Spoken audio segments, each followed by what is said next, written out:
Hello viewers, আজকে আমি আপনাদের সাথে শেয়ার করব আলু টমেটোর একটি দারুণ মজার ভর্তা রেসিপি। এজন্য আমি এখানে কিছু উপকরণ নিয়েছি: কাঁচামরিচ, শুকনো মরিচ, রসুন, আলু, টমেটো এবং পেঁয়াজ কুচি।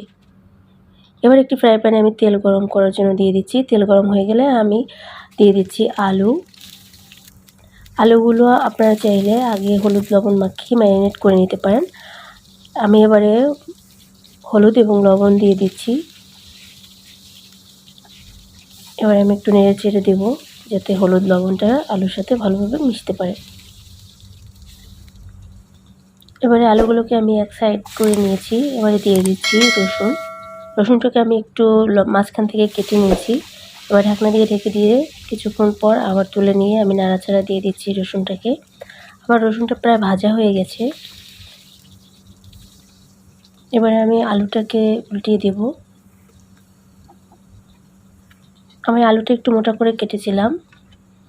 এবারে আমি রসুনটা তুলে নিচ্ছি। দিয়ে দিচ্ছি কাঁচামরিচ। এবার একটি ঢাকনা দিয়ে ঢেকে দিচ্ছি। কিছুক্ষণ পর ঢাকনাটা তুলে নিচ্ছি। আমার কাঁচামরিচ ভাজা হয়ে গেছে। এবার আমি মরিচটি তুলে নেব। আলুটাকে আমি উল্টিয়ে ভেজে নিচ্ছি। এবারে আমি দিয়ে দিচ্ছি শুকনো মরিচটা আমি এক পাশ থেকে ভেজে নেব। আমার মরিচ ভাজা হয়ে গেছে। এবার আমি তুলে নিচ্ছি। আমার আলুটা প্রায় ভাজা হয়ে গেছে। এবার এক পাশে আমি দিয়ে দিচ্ছি পেঁয়াজ কুচি। পেঁয়াজটাকে একটু নেড়ে চেড়ে দিচ্ছি। এবারে আমার আলুটা ভাজা হয়ে গেছে, আমি আলুটা তুলে নিচ্ছি। এবারে ভালোভাবে পেঁয়াজ কুচিটাকে ভেজে নেব এবং এক সাইডে দিয়ে দিচ্ছি ফালি করে রাখা টমেটো এবং দিয়ে দিচ্ছি একটু লবণ এবং একটু হলুদ। আপনারা চাইলে আলু এবং টমেটো আগে থেকেই ম্যারিনেট করে রাখতে পারেন। এবার একটি ঢাকনা দিয়ে আমি ঢেকে দিচ্ছি। ঢাকনা উঠিয়ে আমি পেঁয়াজটাকে একটু নেড়েচেড়ে ভালোভাবে ভেজে নিচ্ছি। পেঁয়াজটা আমি একেবারে ব্রেস্তা করব না, একটু হালকা নরম রাখবো।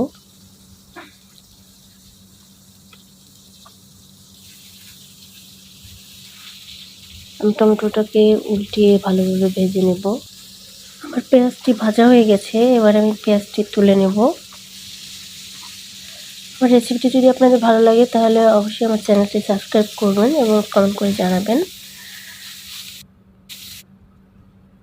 আমার টমেটোটা ভাজা হয়ে গেছে। এবার আমি টমেটোটা তুলে নিচ্ছি। এবার চলে যাচ্ছি ভর্তা বানানোর প্রসেসিংয়ে। আমি এবারে ভালোভাবে শুকনো মরিচ, কাঁচামরিচগুলোকে ভেঙে মাখিয়ে নিচ্ছি।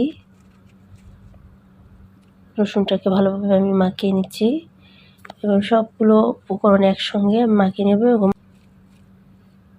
এবার আমি টমেটোটা থেকে খোসাটা ছাড়িয়ে নিচ্ছি। আলু এবং টমেটো দুটোকে আমি ভালোভাবে মিক্স করে নিচ্ছি। এবারে একটু সরিষার তেল এবং একটু লবণ দিয়ে আমি সবগুলো উপকরণ একসঙ্গে মাখিয়ে নেব। আমার রেসিপিটি ভালো লাগলে কমেন্ট করে জানাবেন। ধন্যবাদ সবাইকে।